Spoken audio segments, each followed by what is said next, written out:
panggil itu istri, dek, kali ini kurangi belanjamu, jamu kau dulu kau dek beli baju baru, tahun ini kau dong belikan mama baju baru sama bapak, biar mini gaji tak sedikit, belikan kau dong mama kodum baru, bapak gamis songkok baru, bawa lebaran.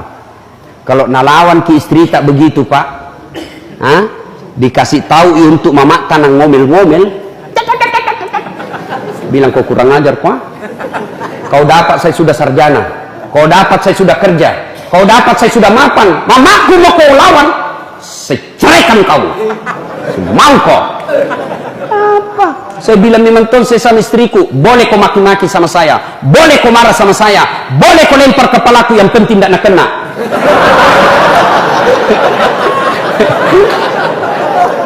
Satu yang tidak boleh, jangan lalu kau sakiti perasaannya orang tuaku.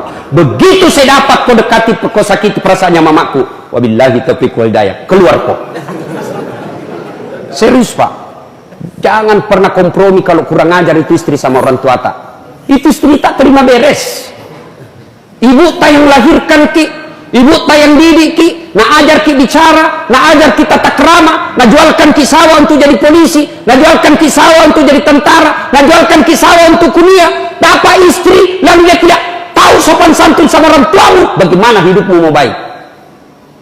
Dan kau pernah takut sama istrimu? Apa mau takut? Nah semua gaji tak nambil. Pak, belum pinek gaji tak nak tahu gitu. Sekongkoli sama bendahara. Ini dia ustaz, mak jallo ustaz kalau marah nak kasih pecah piring, kalau nak kasih pecah satu piring, kasih pecah ke satu lusin. Kenapa? Piring boleh dibeli, harga diri sebagai suami tidak boleh diindah-indah. Takbir!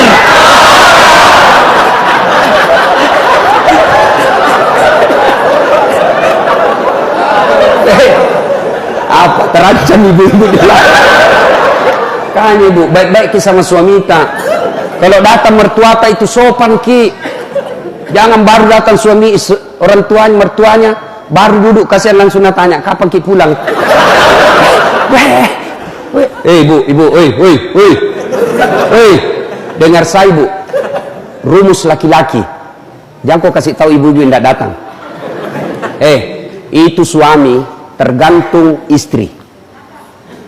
Kalau istrinya baik, sopan bicara, tidak pernah kasar, tidak pernah lebih tinggi suaranya dari suaminya, datang mertuanya dia servis dengan baik, belum bangun mertuanya sudah siap sarapannya, mau tidur, nak temani dulu cerita. Begitu suamimu mau kawin lagi, datang itu mertuamu bela. Agak tuh si melo malap bene sih.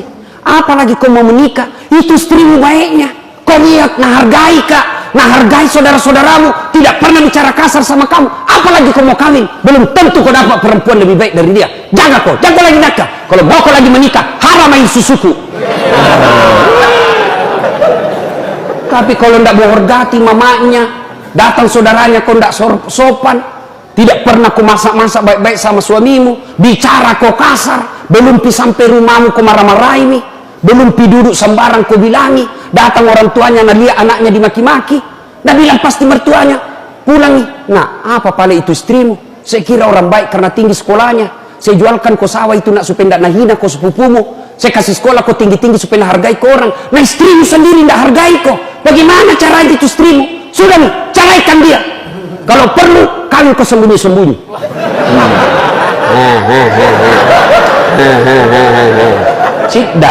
Si mau kok.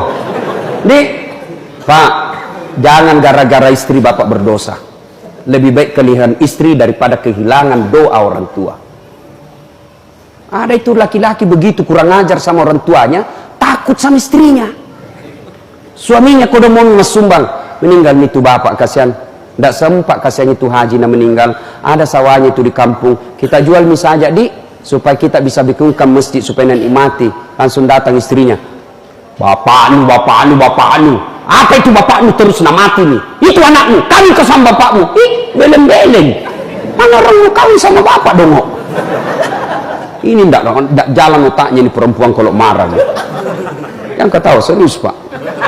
Ibu, birrul walidain. Adik-adik sekalian, ya, jamu ke kursus kiri kanan. Demi Allah, Saya tidak pernah kursus-kursus. Baik tonji hidupku. Rumusku, orang tua aku kubahagiakan. Itu, nah Allah kan janji. Ridanya Allah tergantung ridanya orang tuamu. Murkanya Allah tergantung murkanya orang tuamu. Kalau ridanya orang tuamu, gampang itu dunia kau dapat. Kalau marah orang tuamu sama kamu, Allah belakangi kamu. Saya yakin waktu di Pilkada 2013 di Makassar, salah satu sebab saya tidak menang, bukan kalah ya, bukan kalah. Bukan kalah. Beda itu tidak menang dengan kalah, bos. Bukan. Kenapa? Karena lebih banyak suaranya yang menang. Bukan kalah, Pak. Lebih banyak suaranya yang menang. Ini namanya sangka baik. Salah satu sebabnya, waktu itu, ketika sudah diminta saya partai, saya mau yakinkan orang tuaku. Saya bawa itu Ustadz Ikhwan Abdul Jalil. Meyakinkan orang tuaku di kampung. Jam 1 dini hari saya ke kampung. Untuk mendukung saya dari segi agama, dalil-dalil. Untuk meyakinkan mamaku, padahal mamaku tidak ada sekolahnya. Bahasa Indonesia tidak tahu.